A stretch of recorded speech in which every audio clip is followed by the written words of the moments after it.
Hi everyone, this is Jim. Welcome to this postmortem of my Blitz game number 709. I had the white pieces and started off with c4, the English opening. My opponent goes with e5, the reverse Sicilian, and one of the main ways of playing against the English.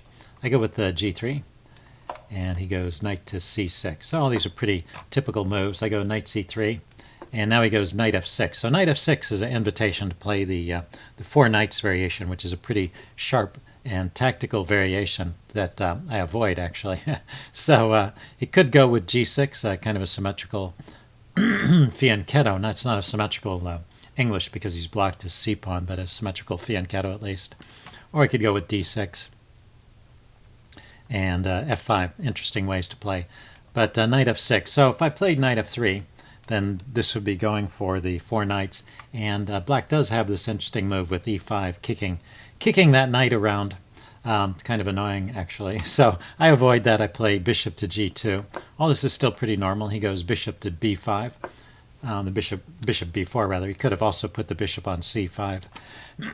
And now I play a rare move. There's still knight f3 still runs into e5. So I play e4, and it just stops that. And also it allows me to bring my knight to e2. That's my plan, is to play knight to e2. I have kind of a Botvinnik setup, and if he trades here, I'll take back with the knight. So he has one move after I play e4 in which he can damage my pawn structure, and he takes that opportunity.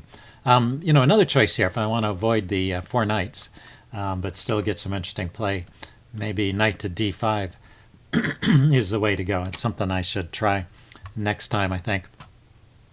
But e4 is okay, in spite of the fact that it's a rare continuation. I looked at it with the chess engine, and it's okay. The chess engine, by the way, evaluates the English opening as pretty much even. It doesn't think that this opening gives white much of an edge at all. I think white's advantages in the English are more long-term. Anyway, it looks like castling here is the most common move, but my opponent goes in and takes the knight off, kind of following a consistent strategy at least. I take back with the b pawn. I want to keep that center influence and maybe get in the move d4 at some point. Let's see, he played d6. I played knight e2, and we're just out of the opening book. The point of knight e2 at this point, I'm no longer protecting my knight on c3, obviously, but I'm looking at the f4 square. I'm preparing the break f4, and I'm staying out of the way of this bishop, so the bishop has a clear view, and basically I'm going to try and bust up that center somehow and make this bishop into a good piece, as well as pushing the d-pawn forward opens up a line for my dark squared bishop as well. So I think this is a reasonable way to play. Let's see, he castled here, I castled, and then he went knight a5, which is a move that kind of annoyed me because it forced me to play d3.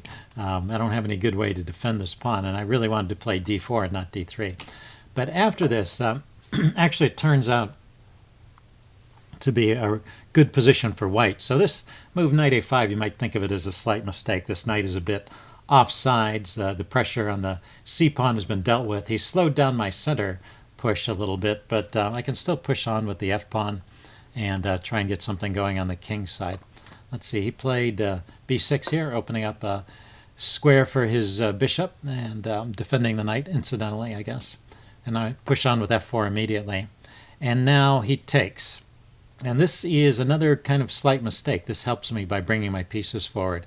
So the chess engine is recommending a move like queen e7. Oh yeah, and rook e8 was recommended instead of knight to a5.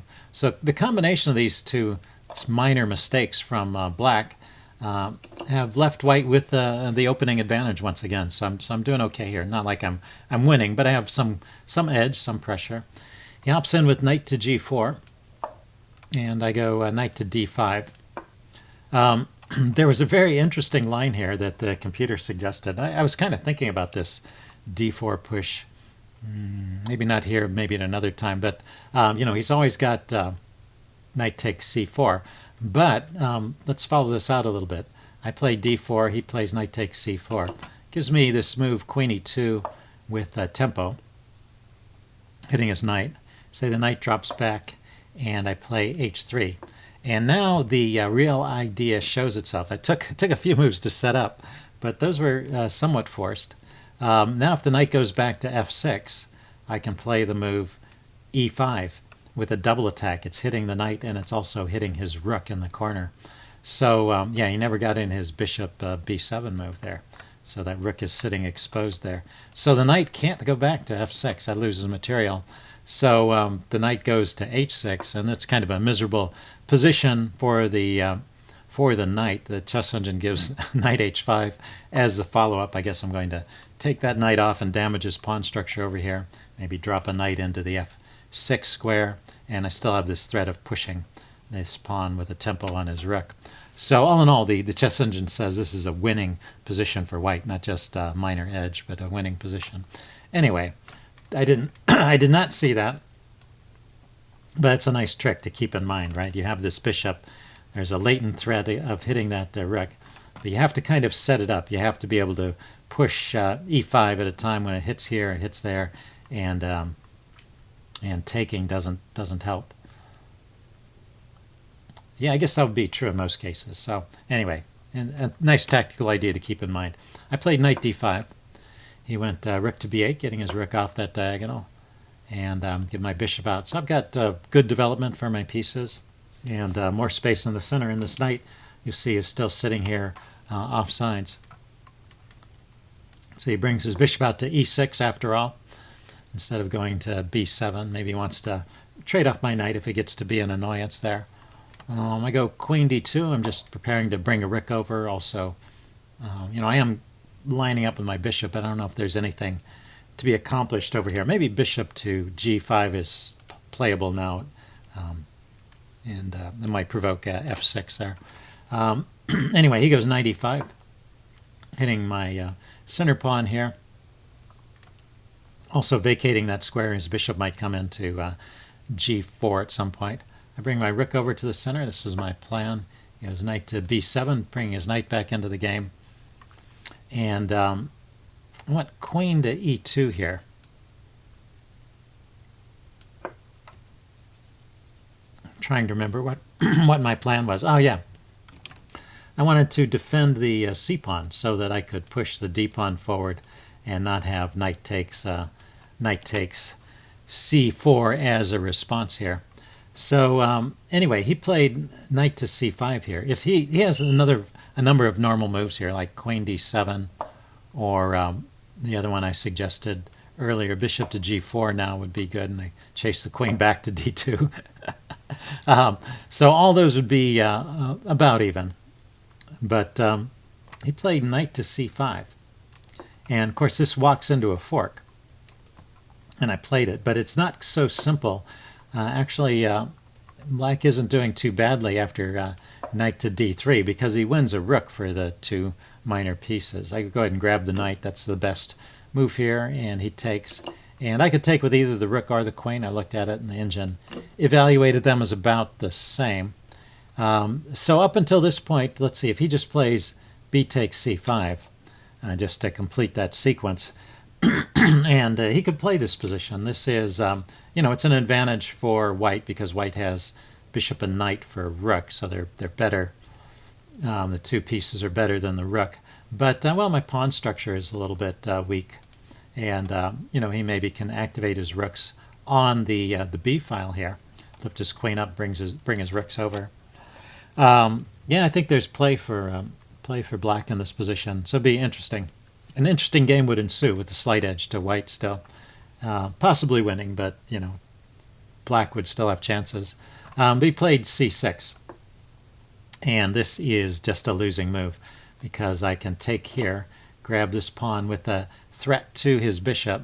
Let's see, he goes ahead and grabs the knight, and I went ahead and took the rook. Actually, I took the wrong rook, and, well, we'll see why in the game. I took, and he takes back with the queen, and then I take here, and he takes here with check. And actually, this gives black some hope, although he resigned at this point. Let's see, the game might have continued queen f2, and he exchanges and then retreats his bishop. And you see the material is, the pieces are the same. We each have a rook and the same color bishop. I have, a passed pawn that's protected. So that's probably a winning in-game advantage. But it would be a long in-game. He could try and mess up my pawns in various ways. Maybe he can pile up on this pawn and undermine it in some way. Anyway, he kind of resigned prematurely, if you ask me. The engine says actually king takes f2 would be better, because I ought to be bringing my king into the game, seeing as it's the endgame, bishop d7. So it'd be the same thing. But let's go back to this bishop takes f8. If I had taken the other rook, let's see, he could have played the same way. Takes back. Now I grab the pawn, hitting his bishop, and his bishop moves. But the bishop is not moving with tempo, and the queen is not hitting anything here. So I can move my pawn forward to c6 and have this pass pawn. And yeah, this is just much stronger than what I played.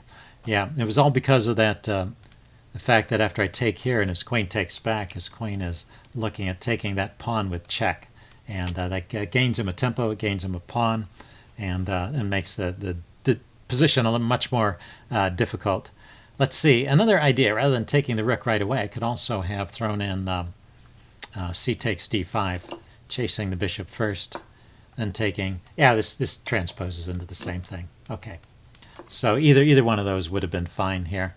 Bishop takes f8 is still winning, but well, like I said, it's a longer haul. He takes, I take back, I take here, he takes here, and then while I was deciding on the next move, he decided to resign.